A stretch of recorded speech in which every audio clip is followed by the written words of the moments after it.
নবীর দরবারে একদিন হযরতে জিবরিল আমিন আসেন মানুষের সুরতে। কিসের সুরতে? তো উনি ফাঁক করে করে এরকম সাহাবায়ে কেরামকে ফাঁক করে করে আমার নবীর হাঁটুর সাথে হাঁটু লাগিয়ে বসেন। আচ্ছা বলেন তো দেখি, নূরের কি কোনো শারীরিক অবয়ব থাকতে পারে? নূর কি হাঁটুর সাথে হাঁটু লাগাইতে পারে? আপনি সারাদিন যদি এই লাইটের আলোর সাথে নিজের শরীর লাগাইতে চান, লাগাইতে পারবেন? লাইটের আলো আপনার গায়ের উপর পড়বে, কিন্তু আপনার সাথে একটার সাথে একটা লাগাতো সম্ভব না। আপনারা বুঝতে পেরেছেন? এই যে আমি এটা ধরেছি, এটার সাথে লেগেছি, কিন্তু লাইটের আলো যে আমার সাথে পড়তেছে আমি ধরতে পারতেছি। তাহলে জিবরিল নূরি ফেরেশতা, কিন্তু আমার আল্লাহ ইচ্ছে করলে নুরানি ফেরেশতার ভিতরে বাশারিয়তের বৈশিষ্ট্য দিতে পারে, বাশারিয়তের বৈশিষ্ট্য দিতে পারে। আমি কি বুঝাইতে চাইতেছি আপনারা বুঝতেছেন? উনি এসে আমার নবীর সাথে একেবারে হাঁটুর সাথে হাঁটু লাগিয়ে বসলেন। আমার নবীকে তিনটা প্রশ্ন করেছেন। একটা প্রশ্ন আকীদা সম্পর্কে, একটা প্রশ্ন আমল সম্পর্কে, একটা সম্পর্ক তরিকত সম্পর্কে। কয়টা প্রশ্ন হলো? তিনটা। একটা আকীদা, একটা আমল, আর একটা হচ্ছে আপনার কলব বাতেনের হাল সম্পর্কে তথা তরিকত তাসাউফ সম্পর্কে। মানে আপনি যদি মনে করেন আমি এটাকে তরিকত তাসাউফ বলবো না, আপনি যা মন চাই বলেন, ঘটনা নড়ে চড়ে কি একই। ইংরেজিতে যেটা গ্রেপ, বাংলাতে সেটা আঙ্গুর। বাংলাতে কি? মানে আপনি যদি শব্দ নিয়ে মারামারি করেন তো আপনি যা মন চাই বলেন। গ্রেপ বললো আঙ্গুর, আঙ্গুর বললো আঙ্গুর, আরবির মধ্যে ইনাব বললো আঙ্গুর। যেটা আঙ্গুর সেটা ইংলিশ দেশে গিয়ে গ্রেপ, আরব দেশে গিয়ে হয়ে যায় ইনাব, উর্দুতে হয়ে যায় আঙ্গুর। ঘটনা ওই আঙ্গুরি। আপনারা বুঝতে পেরেছেন? সুতরাং শব্দ নিয়ে কোনো মারামারি নাই। তিনটা জিনিস নিয়ে প্রশ্ন করেছে। প্রথমটা ছিল আকীদা। তাইলে আকীদার মধ্যে এখন আমরা বলি আকীদা ঈমান, এটা কি জিনিস? আকীদা ঈমান হচ্ছে নির্দিষ্ট কিছু জিনিস ভিতরে বিশ্বাস করা, মুখে তা ঘোষণা করা। মুখের ঘোষণা, অন্তরের বিশ্বাস। সেটা কি? আপনি আল্লাহতে বিশ্বাস করলেন, নবীতে বিশ্বাস করলেন, পরকালে বিশ্বাস করলেন। বিশ্বাসের যা দিক আছে। প্রথম যুগে সাহাবায়ে কেরামের জমানায় কিছু জিনিস গুরুত্বপূর্ণ ছিল না, যেটা পরবর্তীতে গুরুত্বপূর্ণ হয়েছে। সাহাবায়ে কেরামের জমানায় কেন গুরুত্বপূর্ণ ছিল না? কারণ তারা আমার নবীর দরবারে কি আদব দেখাবেন সেটা আমার আল্লাহ তাদেরকে নিজে শিখিয়ে দিয়েছেন। পবিত্র কোরআনের মধ্যে সম্বোধন করা হয়েছে দুইটা দিয়ে, একটা ইয়া আইয়ুহান নাস, একটা ইয়া আইয়ুহাল্লাযীনা আমানু। আমরা যারা কোরআন শরীফ পড়ি না তাদের জানার কথা না। আশিকে রাসূল কোরআন পড়তে পারে না, এটা লজ্জার কথা। কিসের কথা? লজ্জার কথা। পরিচয় দেবেন না আশিকে রাসূল, এটা হতেই পারে না। আশিকে রাসূল বেনামাজি হবে, তরিকত তাসাউফের লোক কোরআন শরীফ পড়তে পারবে না, এর চেয়ে বড় লজ্জার কথা আর হতে পারে না। নরমাল মুসলমানকে যদি আযাব বা মাইর একটা দেওয়া হয়, তো তরিকত তাসাউফের মানুষ বাড়ি দুইটা খাবে। কিসের কারণে? কোরআন শরীফ পড়তে না জানলে বাড়ি কয়টা? দুইটা। কেন? কারণ আপনি তো সুযোগ পেয়েছেন। আপনারা বুঝতেও পারতেছেন না আপনারা যে সুযোগ পেয়েছেন সেটা। আপনাদের এই এলাকায় আজকে যার উরসে পাক, আপনারা ইসালে সোয়াব বলেন, আমরা উরসে পাক বলি, বেসাল শরীফ বলি। প্রফেসর আব্দুল খালেক রহমতুল্লাহ আলাইহির খলিফা, প্রফেসর আব্দুল খালেক রহমতুল্লাহ আলাইহি কি এমনি এমনি খেলাফত দিয়ে দিছিলেন? জামানার কুতুবরা কি এমনি খেলাফত দিয়ে দেয়? এমনি খেলাফত দেয়। জলিলুল কদর শখসিয়ত না হলে তো খেলাফত দেয় না। সেই ব্যক্তির এলাকার লোক, আপনারা কোরআন শরীফ পড়তে না পারলে বাড়ি দুইটা খাবে। আমরা খাবো বাড়ি 10টা। কয়টা? 10টা। দেখছেন নি? আমার নবী সাল্লাল্লাহু আলাইহি ওয়াসাল্লামের স্ত্রীগণ, আমাদের আম্মা, তাদের শানে আল্লাহ কোরআনের আয়াত নাজিল করেছেন। তাদেরকে আসলে তো তাদের কথা বলতেছেন না, বলতেছে আমাদের কথা। বুঝতে পেরেছেন? ওই কারে মেরে কারে শিক্ষা দেয়, আমাদের এখানে একটা কথা আছে, বৌরে মেরে জিরে শিক্ষা না, জিরে মেরে বৌরে শিক্ষা দেয়। বুঝতে পেরেছেন? তো আমাদের নবীর উম্মাহাতুল মুমিনিনের কথা বলে আল্লাহ আমাদেরকে শিক্ষা দিচ্ছেন। কি বলেছেন? ইয়া নিসা আন-নবী মাইয়াতি মিনকুন্না বিফাহিশাতিন মুবায়্যানা, তোমাদের মধ্যে যারা স্পষ্ট কোন পাপের মধ্যে শরীক হবে, তোমাদের আযাব কয়টা? দুইটা, ডাবল। পরের আয়াতে বলতেছে কেন ডাবল? কারণ ইয়া নিসা আন-নবী লাস্তুন্না কাআহাদিন মিনান নিসা, তোমরা পৃথিবীর অন্য কোন নারীর মতো নও, তোমরা আমার নবীর স্ত্রী, মুমিনদের মা। তোমাদের সাথে পৃথিবীর অন্য কোন নারীর কোনো সম্পর্ক নাই। তোমাদের মকাম উপরে, তো মকাম যার উপরে তার বেতের বাড়িও বেশি। আপনারা বুঝতে পেরেছেন? মাইন্ড করতেছেন নি কোনো? না। তা আমি আপনাদেরকে বলতে চাচ্ছিলাম, ইয়া আইয়ুহান নাস, কোরআনে পাকের মধ্যে 20 বার এই সম্বোধন এসেছে। 10 বার মক্কা শরীফে, 10 বার মদিনা শরীফে। ইয়া আইয়ুহান নাস বলে যখন আল্লাহ মানুষকে সম্বোধন করে, আমার আল্লাহ মানুষকে তাওহীদ শিখান, রিসালাতের শিক্ষা দেন, পরকালের শিক্ষা দেন, আল্লাহ আল্লাহর কুদরত সম্মান বর্ণনা করেন। ইয়া আইয়ুহান নাস উবুদু রাব্বাকুমুল্লাযী খালাকাকুম ওয়াল্লাযীনা মিন ক্বাবলিকুম লাআল্লাকুম তাত্তাকুন, তোমরা সেই মহান সত্তার ইবাদত করো যিনি পূর্ববর্তী পরবর্তী তোমাদেরকে সৃষ্টি করেছেন, আসমান থেকে পানি বর্ষণ করেছেন। আপনারা বুঝতে পেরেছেন? এটা ইয়া আইয়ুহান নাসের সাবজেক্ট ম্যাটার। ইয়া আইয়ুহান নাস বলে যখন কথা বলেন, তো ইয়া আইয়ুহান নাসের বিষয়বস্তু হচ্ছে কি?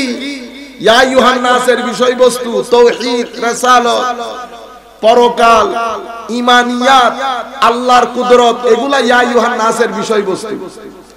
দ্বিতীয় সম্বোধন ইয়া আইয়ুহাল্লাযীনা আমানু, হে মুমিনগণ, মুসলমানদেরকে বলতেছে না, মুমিনদেরকে বলতেছে। মনে রাখবেন, মুমিন আর মুসলিম দুইটার মধ্যে ফারাক আছে। মুসলিম নিচের তবকার, মুমিন উপরের তবকার। মুসলিম এখনো ম্যাচিওরড হয় নাই, ইম্যাচিওরড, নাবালেগ। মুমিন বালেগ এবং ম্যাচিওর। সেই কারণে কোরআনের মধ্যে আল্লাহ যখন দুই শব্দ বলেছে, দুইটাকে বলেছে, আল মুমিনুনা ওয়াল মুমিনাত, আল মুসলিমুনা ওয়াল মুসলিমাত। তাহলে বোঝা যাচ্ছে মুমিন যিনি, মুসলিম তিনি নন।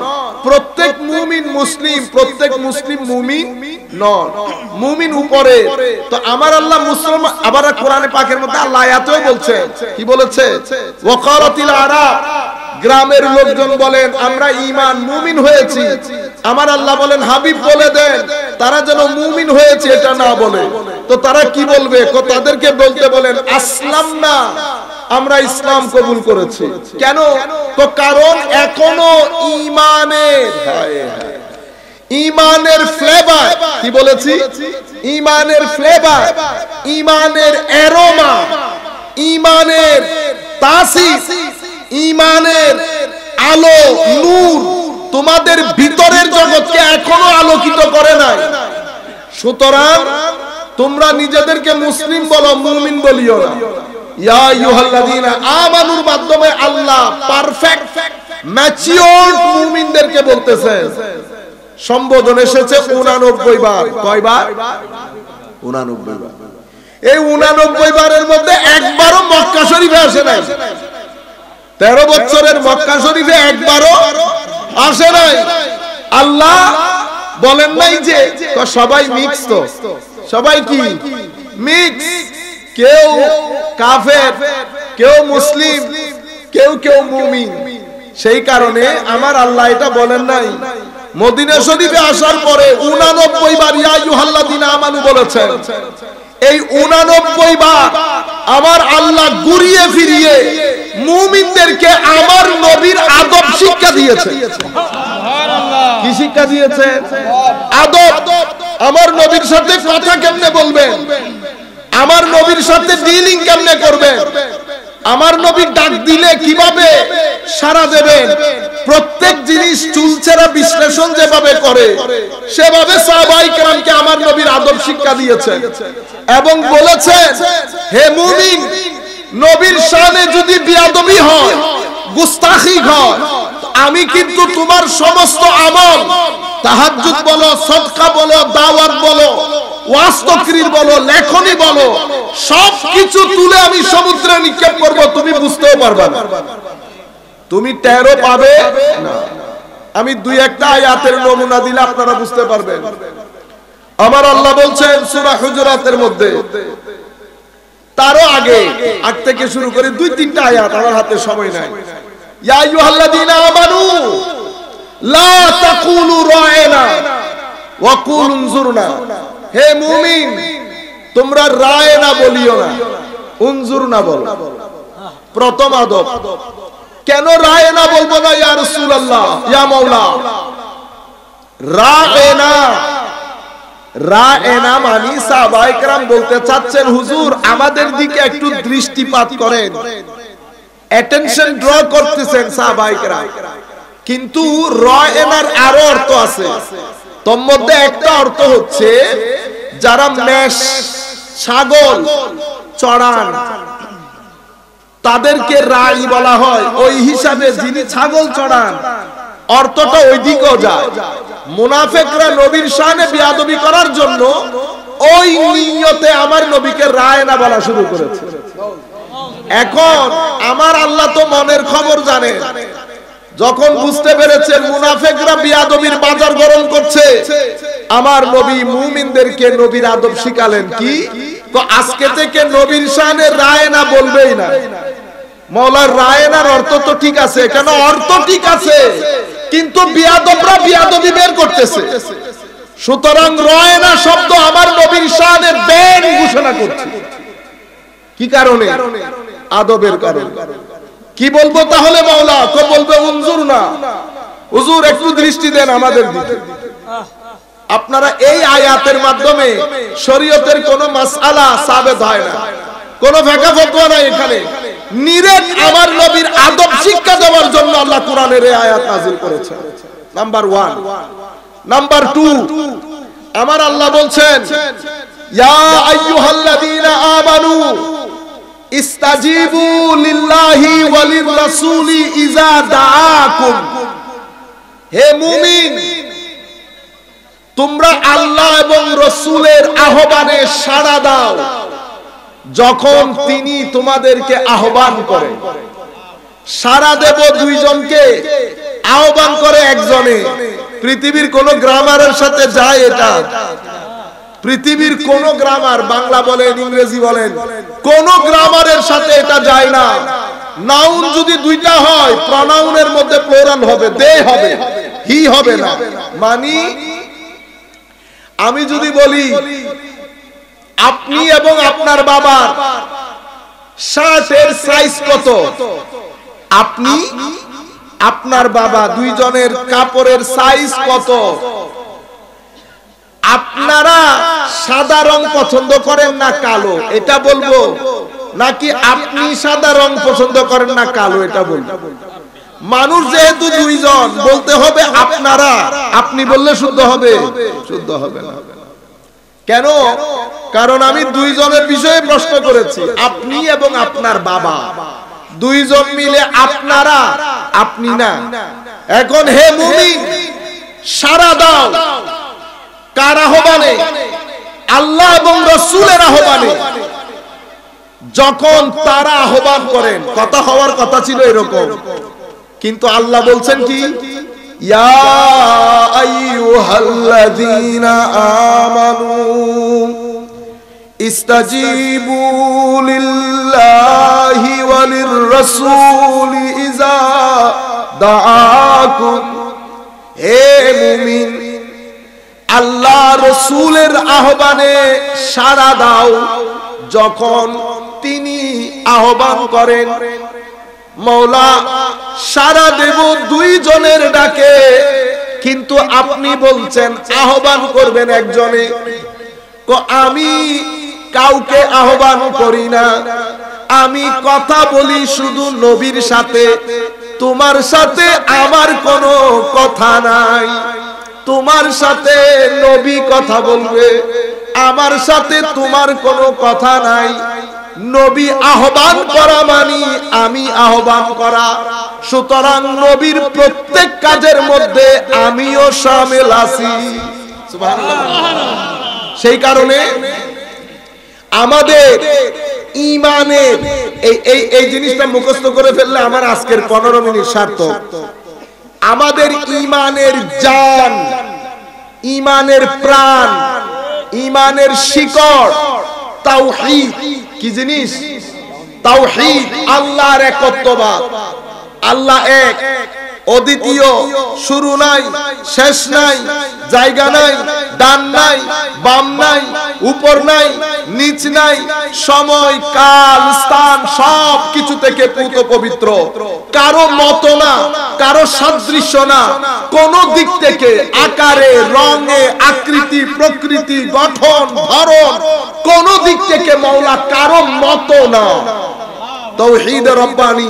আমার আল্লাহ রব, আমার আল্লাহ আমার সিজদার ইবাদতের একচ্ছত্র অধিপতি। আমরা সবাই তার কর্তৃত্বাধীন।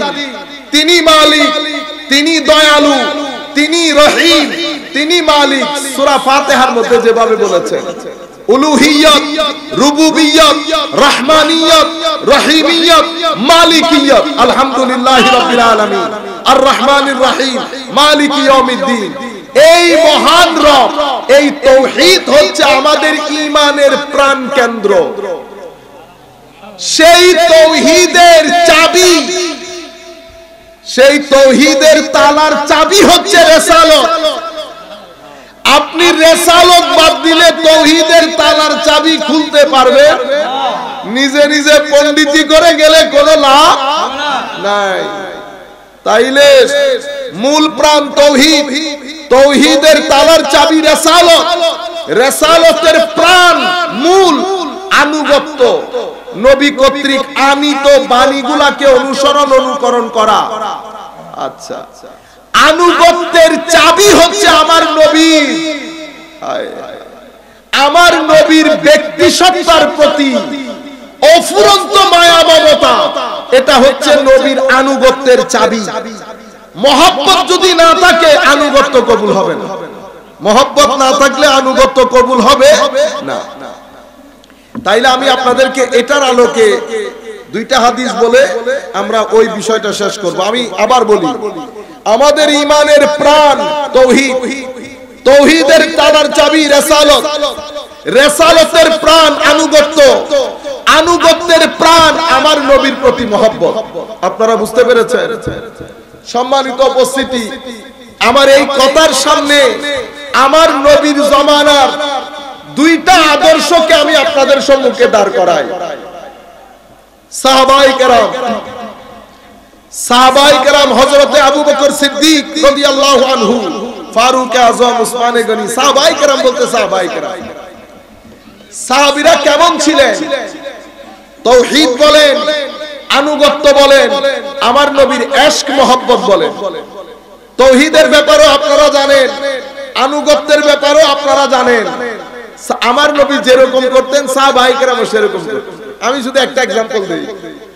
ভর দুপুর একটা দুইটা জোহরের নামাজ পড়ে আব্দুল্লাহ ইবনে ওমর দূরের একটা জায়গায় যাইতে, এই রোদের মধ্যে, সৌদি আরবে যারা গেছে তারা জানে গরম কাকে বলে। আব্দুল্লাহ ইবনে ওমর যেতেন গাছের নিচে কতক্ষণ বসে আবার চলে আসতেন। ওনার সঙ্গী সাথীরা জিজ্ঞেস করলেন, হুজুর এই গরমের মধ্যে আপনি এই কাজ কেন করেন? আমি কেন করি জানি না, আমি আমার নবীকে করতে দেখেছি, বিদায় করি। কেন করেন আমার নবীকে আমি জিজ্ঞেস করি নাই, আমিও জানি না আমি কেন করি, বস নবীকে দেখেছি আমিও করি। সুবহানাল্লাহ বলেন। এটা হচ্ছে সাহাবায়ে কেরামের আনুগত্য আমার নবীর প্রতি। আবু বকর সিদ্দিককে বলেছেন, আবু বকর হিজরত করতে হইতে পারে, হিজরত করতে হইতে পারে। যেই রাত্রে আমার নবী আবু বকরের ঘরে করানাঘাত করেছেন মদিনা শরীফে বের হওয়ার জন্য, এক আঘাতে আবু বকর সিদ্দিক ভিতর থেকে জবাব দিয়েছেন, ইয়া রাসূলুল্লাহ লাব্বাইক, আছি। আবু বকর ঘুমাও নাই?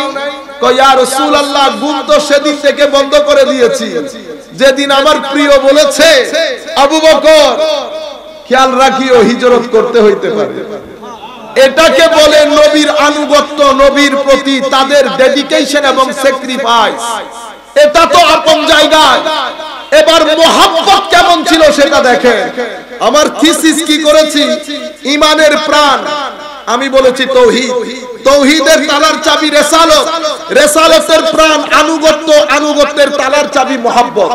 এখন আমরা সাহাবায়ে কেরাম দিয়ে সেটা দেখি। তৌহিদও দেখলাম সাহাবায়ে কেরামের, ডেডিকেশন তথা আনুগত্য দেখলাম। মোহাব্বত কেমন ছিল দেখেন, ব্যক্তির প্রতি মোহাব্বত। সাহাবায়ে কেরাম কোন একটা বাড়ির একটা কেস সেটেল করার জন্য গেছে, নামাজের ওয়াক্ত হয়েছে। মুয়াজ্জিন এসে বলতেছেন, হুজুর, আবু বকর সিদ্দিক রাদিয়াল্লাহু তাআলা হুজুর নামাজের ওয়াক্ত হয়ে গেছে, আমার নবী তো ব্যস্ত, একামত দেই, নামাজটা পড়াই দেন। তো দাও। একামত দেওয়া হয়েছে, নামাজ শুরু হয়ে গেছে। ইত্তাবসরে আমার নবী তাশরীফ আনলেন।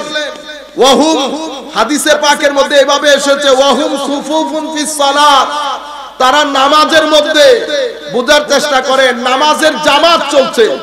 পিছন দিক থেকে নবী দো জাহান তাশরীফ এনেছেন। আমার নবী তখন সাহাবায়ে কেরাম থেকে পিছন থেকে কাতার ভেঙে ভেঙে এভাবে ফাঁক করে করে আমার নবী প্রথম কাতারে চলে গেলেন। পিছনের কাতারের লোক যখন আমার নবীকে দেখলেন, হায় হায়, সবাই খুশিতে আত্মহারা, সবাই নামাজের মধ্যে তালি মারা শুরু করলেন। তালি, প্রথম কাতারে তালির গোল, অতঃপর দ্বিতীয় কাতার, অতঃপর তৃতীয় কাতার, তালিতে তালি, তালির আওয়াজ। কিন্তু আবু বকর সিদ্দিক, রিওয়ায়াতের মধ্যে আসতেছে, আবু বকর সিদ্দিক নামাজের মধ্যে অনেক খুশু এবং খুদু নিয়ে নামাজ পড়তেন, ডান বাম কখন তাকাতেন না। বলেছে যখন তাসফিক তথা তালির আওয়াজ বেড়ে গেছে, আবু বকর সিদ্দিক পিছনে তাকালেন। মুসল্লিরা সবাই তালি দিচ্ছে, ইমাম পিছনে তাকাইছে, নামাজ ভেঙে গেছে। নামাজ ভাঙছে, নামাজ তো ভেঙে যাওয়ার কথা। শরীয়ত বলছে ইমাম যেহেতু পিছনে তাকাইছে, তো পিছনে তাকাইলে সিনা তো কিবলা থেকে সরে গেছে, সিনা কিবলা থেকে সরে গেছে। ইমাম আমার নবীর দিকে তাকানো, মুসল্লিয়ানে কেরামের দৃষ্টি নবীর দিকে, সবাই সমানে তালি মারছে, কিন্তু নামাজ ভাঙে নাই। আশ্চর্যের বিষয়, আমার নবী সেন্টারের মধ্যে, ইমামের দৃষ্টিও নবীর দিকে, মুসল্লির দৃষ্টিও নবীর দিকে। কই গেল কেরাত, কই গেল সূরা, সবাই নবী নিয়ে ব্যস্ত। আমার নবী বলছেন আবু বকর, ইশারা করেছেন, ফাআশারা বিয়াদে, হাত দিয়ে ইশারা করলেন, আবু বকর নামাজ কন্টিনিউ করো। কত বলতেছে নবী, কত হয়ে গেছে। বাইরের লোক ইশারাও দিলেন, আবু বকরকে ইশারা দেওয়ার দে। আবু বকর ফারাফা ইয়াদাই, হাত তুলে দিলেন আল্লাহর দরবারে। নামাজের মধ্যে, জোহরের নামাজ, আসরের নামাজের মধ্যে কি হাত তুলে মুনাজাত করে? কিন্তু আবু বকর সিদ্দিক শরীয়ত চিন্তা করে নাই, কারণ নবী দো জাহান জামাতের মধ্যে শরীক আছে। আমার নবীকে নিয়ে কিছু করলে নামাজ ভাঙবে না, সেটা তাদের আকীদা, ঈমান ছিল।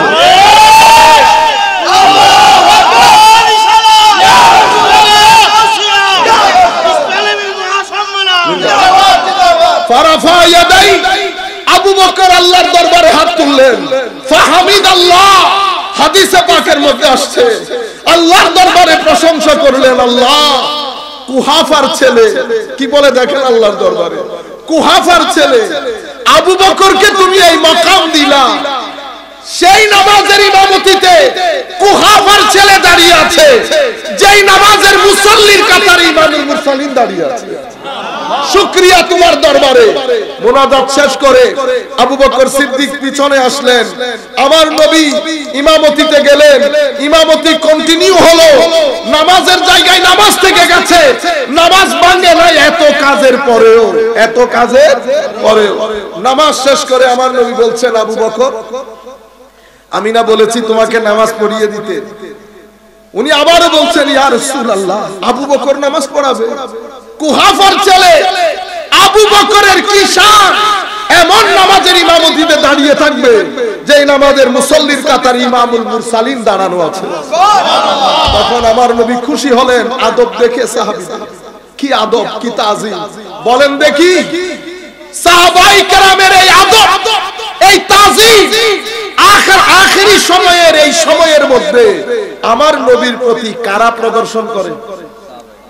সাহাবায়ে কেরামের এই তাজিম, এই মহব্বত, এই আদব আজকের যুগে আপনাদের সাথে কারা নবীর প্রতি এই মহব্বত দেখায়? আমি দেখাই না আপনি যারা নিজেদেরকে বেশি সুন্নি বলেন, আমাদেরকে বেদাতি বলেন, শবে বরাতের বিরুদ্ধে বলেন? আপনি বলতেছেন আপনি কেমনে জানেন আমি সুন্নি? আমার ইংল্যান্ডের মধ্যে আমার ভাই, আমি বলতেছি আমি কোনোদিন বলতেছি না আমি সুন্নি, কিন্তু তুমি বুকে হাত দিয়ে বলো তো নবীর প্রতি সাহাবায়ে কেরাম যে মহব্বত দেখিয়েছেন সেই মহব্বত বর্তমান যুগে কারা দেখায়? যদি তুমি দেখাও তুমি সুন্নি, আমি দেখাইলে আমি সুন্নি। আসো আমরা তোমার গত 100 বক্তব্যে রেকর্ড দেখি, কোন বক্তব্যের মধ্যে তুমি মানুষের ভিতরে আমার নবীর সম্মান তুলে ধরে মানুষের চোখ ভিজিয়েছো? নাই। নবীর সম্মানের এই কাহিনী বন্ধ হয়ে গেছে। কিতাবগুলোর মধ্যে হাদিস পড়ে আছে, বুখারী মুসলিমের মধ্যে, আমরা সেই হাদিস জাতির সাথে শেয়ার করি না। সম্মানিত উপস্থিতি, এই আদব হযরতে আবু বকর সিদ্দিক, এটা তো আমি সামান্য একটা জিনিস আপনাদের সম্মুখে তুলে ধরলাম। সাহাবায়ে কেরাম আমার নবীর থুতু মুবারক নিয়ে মুখে বুকে লাগাতেন। সাহাবায়ে কেরাম আমার নবীর ঘাম মুবারককে আতর হিসেবে ব্যবহার করতেন। সাহাবায়ে কেরাম আমার নবীর দরবারে এসে বসে থাকতেন একটু পানি পরা নেওয়ার জন্য। শীতকালের এই কনকনে শীতের মধ্যে পানি ধরতেন, আমার নবী একটু হাত ভিজিয়ে দিতেন। বুখারী শরীফের রওয়ায়েতে আমি করতেছি এগুলা আপনি বলেন, এগুলা বললে আমি বুঝতে পারবো আপনিও সুন্নি। আপনারা বুঝতে পেরেছেন? এটাকে সুন্নিয়ত বলে। এটাকে কি বলে? আজকে রাসূলের নাম সুন্নিয়ত, নিসবতে আউলিয়ার নাম সুন্নিয়ত, সাহাবায়ে কেরামের তাজিমের নাম সুন্নিয়ত, আলে বাইতে রাসূলের আশকের মধ্যে ফানা হয়ে যাওয়ার নাম সুন্নিয়ত। বুঝতে পেরেছেন আপনারা? মাযহাবের অনুসরণের নাম সুন্নিয়ত। আপনি এখান থেকে কোনটা যদি বের করে দেন তাহলে সুন্নিয়ত থাকবে না। আলে বাইতে রাসূলের মহব্বতের নাম দিয়ে যদি সাহাবায়ে কেরামের শানে বেয়াদবি করি, সাহাবায়ে কেরামের কথা বলতে গিয়ে যদি আলে বাইতে রাসূলের শানে বেয়াদবি করি, তো সুন্নিয়ত হাতছাড়া হয়ে যাবে। সুন্নিয়ত মাঝখানে, আলে বাইতও আছে, সাহাবায়ে কেরামও আছে, আউলিয়ায়ে কেরামও আছে, উলামায়ে রাব্বানীও আছে এবং মাযহাবও আছে। আপনারা বুঝতে পেরেছেন? আমরা আমাদের কথা না বাড়াই কন্টিনিউয়াস ফোন দিচ্ছেন উনি, মাইন্ড করবেন, আবার পুলিশ পাঠায় আবার সবাইকে নিয়ে যাবে। আমাদের থেরাটো মারছে একবার। আপনাদের সকলের প্রতি আন্তরিক মোবারকবাদ, ধন্যবাদ। আমার ইচ্ছে করতেছে আপনাদের সাথে থেকে আরো বেশ কিছুক্ষণ কথা বলতে। 1 বছর আগে প্রোগ্রাম নেওয়া আমাদের কথা না বেটা, আপনারা তো বেটা ছোটখাটো লোক, আমার উস্তাদও আইসা যদি শহীদ হয়ে যায় আমি আর 1 মিনিটও বসতে পারবো না। কেন? কারণ হচ্ছে কথাবার্তা। ওয়ামা আলাইনা ইল্লাল বালাগুল মুবিন। আসসালামু আলাইকুম ওয়া রাহমাতুল্লাহি তাআলা ওয়া বারাকাতুহু। একটা বলেন, একটা আমি বলবো এখানে আপনারা ওই মাইকটা দেন। আপনাদের আমি এতদিন পর্যন্ত বলতেছি তবু আপনারা জায়গার মতো রয়ে গেছেন। এটা জানাজার নামাজের দোয়া, এই প্রশ্ন আজকের পর থেকে কাউকে করবেন না। কেন? জানাজার নামাজের দোয়া কোন কায়নাত হবে, 2-4 জন করলো কি না করলো, আপনারা বুঝতে পারেন? কেন বিচার আপনারা টেকনিক গুলা আপনাদেরকে ইসলাম করে কেন? কারণ আপনারা যারা এটা বিধি বাংলাদেশ শুনে এখানে যদি ফারুক আজম উনিও যদি বলতেন দুইজন দেওয়ার সময় বলতেন ফারুক আজমের বিরুদ্ধে আসেন, ফারুক আজম দি এখানে যদি পৃথিবীর সবচেয়ে বড় আলেমও বলে যায় দেওয়ার সময় বলতেন বেদাত করে। সুতরাং এগুলা নিয়ে আপনারা মাথায় করতে ইচ্ছা না করে না করুন। বাংলাদেশে সবে বলা আপনারা পুরো সবে বলাতে দিন সবে করা যায় না যায় বাবু ওইটা নিয়ে বাড়াইতেছেন কেন? আমার নবী যাদের দোয়া কবুল হবে না বলেছে ওই লিস্টে আপনার নাম আছে কিনা এটা না চেক করতে। ঠিক ওগুলা না, জানাজার পরের দোয়া জায়েজ না, এটা কি মাটামাটি করার দরকার নাই। সুন্নিয়ত এটার নাম না, সুন্নিয়ত তার উপরে সুন্নিয়ত তার উপরে। আমি বলতেছি ভাই জানাজার নামাজের পরে মুনাজাত করবে না, না করব না, করিস না। আমার নবীর মহব্বত কি কর, আমার নবীর মহব্বত আলে বাইত রাসূলের মহব্বত করিস না, মুনাজাত যখন ইচ্ছে করিস। সাথে থাকতে থাকতে সবাই করে, বুঝতে পেরেছেন? যেমন তারাবি, বেটা তারাবি কিয়ামতের দিন সকালবেলাও দেখবেন দুইজন দাঁড়াবে, তারাবি নেই। আপনি যদি এখানে কিতাব থেকে কিতাবের সমুদ্র বইয়ে দেন, কোনটা লটকে যায়? কোন কায়দার মধ্যে তারাবি হয় না? মক্কা শরীফের মধ্যে কি 8 রাকাত করে, মদিনা শরীফের মধ্যে কি 8 রাকাত করে, মিশরে কি 8 রাকাত করে, ইয়েমেনে 8 রাকাত করে, সিরিয়াতে 8 রাকাত করে, কোন কায়নাত করে? এখন আপনি যদি করতে ইচ্ছে না করে না করে, কারণ এখানে শয়তান তো আছে, এটাতে কোনো সন্দেহ নাই। তো শয়তান তো আপনার ঘরে ঘরে এসে ওয়াসওয়াসা দেয় না, ওয়াসওয়াসা দেয় মানুষ এবং শয়তান। আল্লাযী ইউওয়াসওয়াসু ফি সুদুরিন নাস মিনাল জিন্নাতি ওয়ান নাস। নাসের কাম ওয়াসওয়াসা দেওয়া। ওয়াসওয়াসা কেমনে দেয়? নাই বস নাই নিয়ে ঘরে চলে গেছে, ওই ওয়াসওয়াসা যখন নিচে সবার তরফে ঘুরতে আসে। কেন করছে? কারণ আল্লাযী ইউওয়াসওয়াসু ফি সুদুরিন নাস। এগুলো তো আপনারা আজকের পর থেকে বেটা এই প্রশ্নগুলো করবেন না করবেন। সেটেল ইস্যু উলামায়ে কেরাম সেটেল করে দিয়ে গেছেন। আপনার ইচ্ছে করলে করবেন, ইচ্ছে না করলে করবেন না। আপনি কেন দলিল দিবেন? দলিল আপনি তার কাছ থেকে জেনে নেবেন যে জানাজার নামাজের পরে মুনাজাত নাজায়েজ, একটা দলিল দেন। টেকনিকগুলো বুঝাইবে। ওনারা কি বলবে জানেন? ওনারা বলবে আপনাদেরকে নবী এটা করেন না। তাহলে তো আপনার সাথে আমার কথা এটা নিয়ে হবে না, তাহলে তো আপনার সাথে কথা হবে বেদাত নিয়ে। কি নিয়ে? বেদাত নিয়ে। আপনি যদি আমি যদি সবসময় রবি লবণ শরীফ আপনি বলতেছেন হুজুর দলিল দেন, আমি দলিল দেব কেন? আপনি দলিল দিবেন। আপনি দলিল দিবেন আমার নবী হাদিসে পাকে ঘোষণা করেছেন রবি লবণ এভাবে উদযাপন করা না যায়। আপনার কাছে কোনো দলিল নাই, আপনি কোথায় যাবেন? বেদাত কি নবীর যুগে ছিল না, তাহলে তো বেদাত নিয়ে কথা হবে, মাসআলা নিয়ে নয়। এটা জানেন, বুঝেন, বুঝার চেষ্টা করেন এবং নামাজ দোয়া করেন, কোরআনের তিলাওয়াত করেন, আখলাক দুরস্ত করেন, মানুষের খেদমতে কাজ করেন। এই যে মাহে রমজান আসতেছে, রমজানের মধ্যে অন্তর এলাকার যারা গরিব গোরাবা আছে, ছেলেরা 15-20 জন ছেলে মিলে কিছু টাকা পয়সা তুলে আপনারা আপনাদের এলাকায় গরিব গোরাবার মধ্যে ইফতারি বিতরণ করেন। গরিব গোরাবার যারা ছেলেরা আছে তাদেরকে কাপড় কিনে দিবেন। তাদের খুশি হলে আমার নবী খুশি, তারা খুশি হলে আমার নবী খুশি হবে। লাখ টাকা পয়সা ইফতারি করতেছেন, আপনার গরিবের ঘরে বোধহয় 2 কেজি চানা ভুট্টা, আপনি যদি তাহাজ্জুদের সমুদ্র বইয়ে দেন, আমার নবী খুশি হবে না? না না, নবী খুশি হবে না। আল্লাহ আমাদের ভাষা বলতে পারে। আসসালামু আলাইকুম।